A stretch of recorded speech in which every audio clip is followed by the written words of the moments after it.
भाजपा के राष्ट्रीय अध्यक्ष जगत प्रकाश नड्डा प्रदेश से होने के नाते हिमाचल के कार्यकर्ताओं को एकजुट कर उत्साहित करने का जिम्मा संभाले हुए हैं।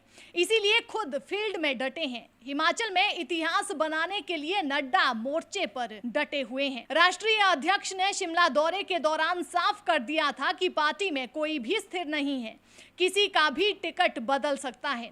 दूसरे राज्यों में भी 10 से 15% विधायकों के टिकट बदले हैं। हिमाचल में भी ये माना जा रहा है कि जब प्रत्याशियों की लिस्ट जारी की जाएगी तो उसमें कुछ विधायकों और मंत्रियों के नाम नहीं होंगे। इसमें चौंकाने वाला भी कुछ नहीं होगा, क्योंकि भाजपा ऐसा ही बड़े राज्यों में भी कर चुकी है और सफलता भी भाजपा को हासिल हुई है।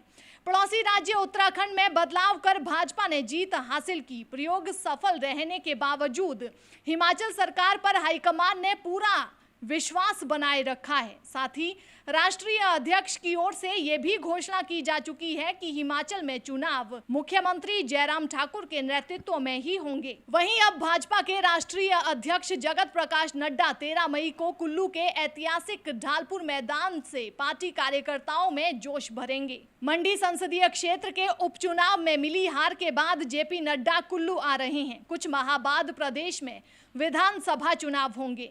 चुनावी बेला पर मंडी संसदीय क्षेत्र में उनका ये पहला कार्यक्रम होगा। वे ढालपुर मैदान से विधानसभा चुनाव के प्रचार का शुभारंभ करेंगे। जेपी नड्डा मंडी संसदीय क्षेत्र के भाजपा विधायकों, मंत्रियों व पार्टी पदाधिकारियों का रिपोर्ट कार्ड भी प्रदेश नेतृत्व के साथ जांचेंगे। 4 दौर के सर्वे में संसदीय क्षेत्र से संबंध रखने वाले एक मंत्री और 4 भाजपा विधायक कसौटी पर खरे नहीं उतरे हैं।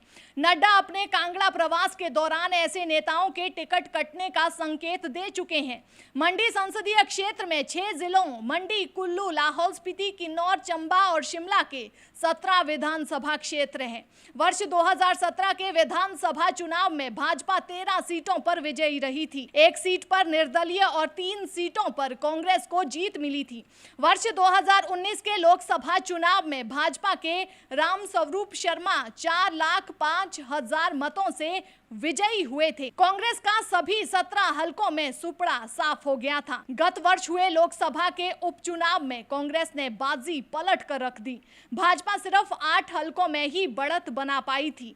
1-2 विधायकों को छोड़कर अन्य कोई जनता की कसौटी पर खरा नहीं उतरा। उपचुनाव में मतदाताओं ने विधायकों के खिलाफ जमकर आक्रोश निकाला था। नतीजन कांग्रेस 4,05,000 की बढ़त खत्म कर करीब 8,000 मतों से चुनाव जीतने में सफल रही थी। कार्यकर्ताओं का मनोबल बढ़ाने के लिए अब भाजपा ने भारतीय जनता युवा मोर्चा के 3 दिवसीय अभ्यास वर्ग के लिए कुल्लू को चुना है। जेपी नड्डा 2 दिन तक पार्टी के वरिष्ठ नेताओं के साथ बैठक कर विधानसभा चुनाव के लिए रणनीति बनाएंगे। हिमाचल प्रदेश के कुल्लू में जयराम सरकार के मंत्रियों और भाजपा विधायकों का भाजपा के राष्ट्रीय अध्यक्ष जेपी नड्डा एक बार फिर से रिपोर्ट कार्ड लेंगे। विधानसभा चुनावों से पहले वे इनके कामकाज की समीक्षा करेंगे। पिछले विधानसभा चुनावों के प्रत्याशियों, बोर्डों, निगमों के अध्यक्षों, उपाध्यक्षों, जिला और मंडल भाजपा अध्यक्षों से भी वे मंत्रणा करेंगे। 13 मई को नड्डा कुल्लू आएंगे। 14 मई को वे प्रदेश भाजपा के कोर ग्रुप की बैठक ले सकते हैं। भाजपा हाईकमान की ओर से जयराम के नेतृत्व में विश्वास जताने के बाद नड्डा फिर हिमाचल के दौरे पर आ रहे हैं। नड्डा 13 और 14 मई को कुल्लू में होने जा रही बैठकों में भी हिस्सा लेंगे। 13 मई को भारतीय जनता युवा मोर्चा का यहाँ राष्ट्रीय सम्मेलन होगा। उसी दिन यहाँ भाजपा की एक जनसभा भी आयोजित की जाएगी। इसके बाद 14 मई को नड्डा प्रदेश भाजपा के कोर ग्रुप या प्रदेश कार्यसमिति की बैठक ले सकते हैं। हिमाचल प्रदेश में विधानसभा चुनाव महज 5 महीने के बाद है। इसके लिए भाजपा ने कमर कस ली है। हाल ही में नई दिल्ली में भाजपा के राष्ट्रीय अध्यक्ष जगत प्रकाश नड्डा के आवास पर इस संबंध में हुई बैठक में केंद्रीय मंत्री अमित शाह, राजनाथ सिंह, नितिन गडकरी और भाजपा के अन्य राष्ट्रीय नेता भी हिस्सा ले चुके हैं। वे इस संबंध में अपनी स्थिति स्पष्ट कर चुके हैं कि उन्हें हिमाचल प्रदेश में मुख्यमंत्री जयराम ठाकुर के नेतृत्व में विश्वास है। इससे जयराम का कद और ऊंचा हुआ है। प्रदेश भाजपा नेतृत्व पर स्थिति स्पष्ट होने के बाद नड्डा का ये दौरा और महत्वपूर्ण हो जाता है।